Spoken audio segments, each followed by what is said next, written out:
Hello friends, UP DElEd government diet college का cut off क्या जाएगा, कितने परसेंट पर आपको यूपी में गवर्नमेंट कॉलेज मिल सकता है, ये आज की इस वीडियो में हम आपको जो है परसेंटेज के अकॉर्डिंग बताने वाले हैं। देन उसके बाद आज आपका शाम तक या 26 अक्टूबर तक आपका रैंक लिस्ट जारी हो जाएगा, तो उसके अकॉर्डिंग हम आपको बता देंगे कि कितने रैंक वाले स्टूडेंट को गवर्नमेंट कॉलेज मिलेगा और कितने रैंक तक के स्टूडेंट को प्राइवेट कॉलेज मिलेगा। ओके फ्रेंड्स, देखिए इस बार जो है ना 3.5 लाख से ज्यादा फॉर्म अप्लाई हो चुके हैं, तो इस साल भी कट ऑफ कम नहीं रहने वाला है। ओके फ्रेंड्स, तो मैं आपको बताता हूं, देखिए काउंसलिंग में कैसे आपको कॉलेज चॉइस करना होगा, और जो 5,000 रुपए फीस है ये आपको काउंसलिंग के टाइम ही कल परसों में ही भरने होंगे। तो ऐसे में फ्रेंड्स देखो 2-3 राउंड का काउंसलिंग होता है। जैसे मान लीजिए फर्स्ट राउंड का काउंसलिंग में आप पार्टिसिपेट नहीं कर पाए, 5,000 आपके पास नहीं हो पाया, तो सेकंड राउंड की काउंसलिंग में आप पार्टिसिपेट कर सकते हो। लेकिन ये है कि पहला जो काउंसलिंग होगा उसमें पार्टिसिपेट करने का फायदा ये है कि उसमें केवल यूपी के ही स्टूडेंट को काउंसलिंग में पार्टिसिपेट करने का मौका मिलेगा, और सेकंड में अदर स्टेट को भी। तो अदर स्टेट और यूपी दोनों काउंसलिंग में पार्टिसिपेट करेंगे, तो ऐसे में सीट का लफड़ा होगा, ठीक ना। सीट अदर स्टेट को मिलेगा और यूपी वालों को भी मिलेगा, लेकिन फर्स्ट वाले में केवल यूपी वाले के ही स्टूडेंट को मिलेगा।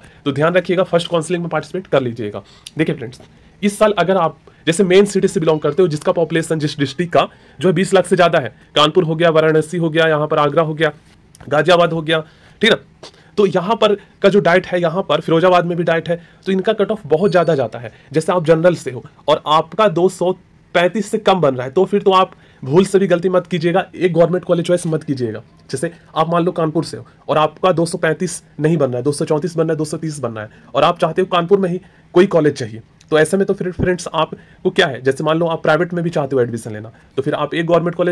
कॉलेज चॉइस कीजिए या पास का प्राइवेट कॉलेज चॉइस कर लीजिए। लेकिन आप चाहते हो मुझे गवर्नमेंट ही मिले, तो ऐसे में आप कानपुर से बिलोंग करते हो, तो फिर आसपास के और भी बहुत सारे गवर्नमेंट कॉलेज चॉइस करना पड़ेगा, क्योंकि वहां पर कट ऑफ जो है 235 से नीचे नहीं रहेगा, उससे ज़्यादा ही जाएगा। ओके, वहीं पर आप जैसे कम पॉपुलेशन वाले डिस्ट्रिक्ट का गवर्नमेंट कॉलेज चॉइस कर सकते हो। ओबीसी से हो 230 आपका जाएगा मेन सिटी में, ठीक है, 230 से कम है, 15 से 25 के बीच में बन रहा है आपका ओबीसी परसेंटेज, तो फिर आप जो है कम पॉपुलेशन वाले डिस्ट्रिक्ट का गवर्नमेंट कॉलेज चॉइस करें। ईडब्ल्यूएस का 220 जाएगा आपका,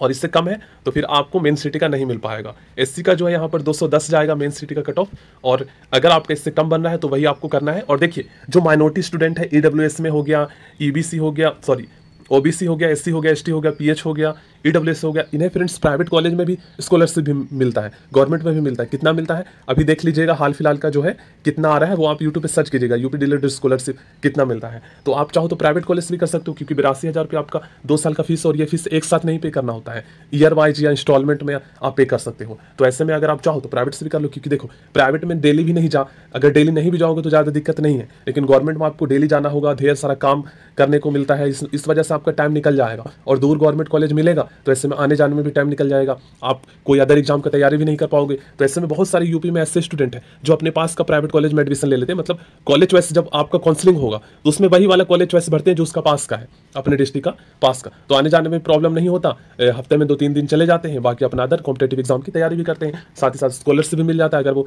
रिजर्व कैटेगरी से है तो ये फायदा हो जाता है, ठीक है। बाकी तो इतना तो एडजस्ट कर ही सकते हो, 20-30 हज़ार रुपये, बाकी मैंने आपको बता दिया। तो यहाँ पर 5-5 नंबर, मतलब आप जो है ना यहाँ पर अगर आपका कम रहा है तो फिर मेन सिटी में देखिए, ये मैंने आपको जो बताया है अभी, जैसे मान लीजिए 2023 में कट ऑफ इतना गया था, ये कट ऑफ जो गया था ओवरऑल गया था, तो आपको मेन सिटी का गवर्नमेंट कॉलेज चाहिए तो आपको मैंने बता दिया है। और वैसे अगर आप चाहते हो प्राइवेट्स करना तो फिर प्राइवेट कॉलेज चॉइस भी करो, गवर्नमेंट ऊपर करो, नीचे प्राइवेट। वैसे प्राइवेट में सीट खाली बचेगी तो आप स्पॉट राउंड में पार्टिसिपेट कर लेना, उसमें डायरेक्ट एडमिशन होता है। वैसे आप रिस्क नहीं लेना चाहते तो डायरेक्ट आप नीचे में आप प्राइवेट कॉलेज चॉइस से भरिएगा, ऊपर में गवर्नमेंट, क्योंकि अगर आपका प्राइवेट भी नहीं मिला, गवर्नमेंट भी नहीं मिला, तो फिर जो पैसे हैं वो तो नॉन रिफंड होंगे, लेकिन प्राइवेट तो आपको मिल जाएगा, तो पैसा एडजस्ट हो जाएगा 5,000। अब देखिए यहाँ पर रैंक, तो देखिए 10,600 सीटें हैं, और रैंक आपका जो है आज या कल में जारी होगा। तो रैंक के अकॉर्डिंग अगर आपका मैक्सिमम रैंक देखिए, जनरल के लिए 4,000 सीटें रिजर्व है, ईडब्ल्यूएस के लिए 1,006, ओबीसी के लिए 2,000, तो अगर आपका रैंक 6,000 मैक्सिमम आता है, मतलब आपके कैटेगरी के 2 रैंक आएंगे, एक आपका स्टेट रैंक आएगा ओवरऑल रैंक, और दूसरा आएगा आपका कैटेगरी रैंक। तो कैटेगरी रैंक में केवल आपके ही कैटेगरी के स्टूडेंट का परसेंटेज के अकॉर्डिंग रैंक आएगा। तो अगर आपका जनरल कैटेगरी से कैटेगरी रैंक आपका 6,000 मैक्सिमम आता है तो आपको मिल जाएगा गवर्नमेंट कॉलेज, क्योंकि बहुत सारे स्टूडेंट ऐसे होते हैं जो गवर्नमेंट कॉलेज में नहीं एडमिशन लेते हैं अच्छा परसेंटेज वाले, ऐसा इसलिए क्योंकि वो प्राइवेट कॉलेज में चाहते हैं पास का, और पास में मिल जाए और डेली जाना भी ना पड़े, साथ ही साथ वो कोई कंपटीशन की तैयारी करते हैं, तो इस वजह से। बाकी ईडब्ल्यूएस का 1,500 मैक्सिमम जाएगा, ओबीसी का 2500 मैक्सिमम आपका जो है यहाँ पर रैंक पर हो जाएगा, एससी का भी 2500 मैक्सिमम रैंक पर हो जाएगा, एसटी का आपका 1800 मैक्सिमम रैंक बताया हूँ, और पीएच का जो है 500 मैक्सिमम रैंक पर गवर्नमेंट कॉलेज मिल जाएगा।